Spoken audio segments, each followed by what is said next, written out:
దేవుని గురించి సినిమాలలో సీరియల్స్లలో చూపెట్టే అభూత కల్పనలను చూసి అబ్బా ఇదిరా దేవుడంటే అని భ్రమపడి మోసపోయేటటువంటి అమాయకపు ప్రజలు కూడా చాలా మంది ఉన్నారు.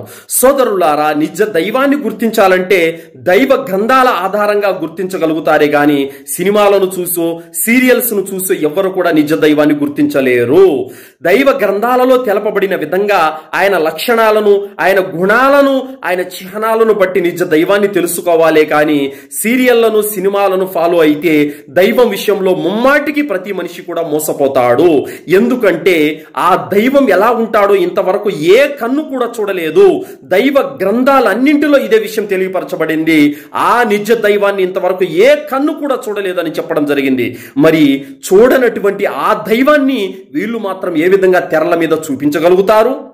కావున ఎవరైనా దేవుణ్ణి మేము చూశాము, ఇదిగో రూపమని ఎవరైనా చూపిస్తే అది దైవ గ్రంథాలకు విరుద్ధమైనటువంటి విశ్వాసము, దేవునిపైనే అసత్యాన్ని అంటగట్టడము.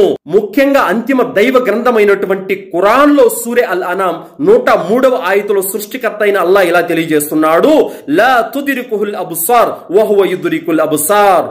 ఎవరి చూపులు కూడా ఆయన్ని అందుకోజాలవు, ఆయన మాత్రం అందరిని చూస్తాడు అనే విషయాన్ని తెలియజేయడం జరిగింది. కావున సృష్టికర్త అనేటువంటి దైవాన్ని ఇంతవరకు ఏ కన్ను చూడలేదు.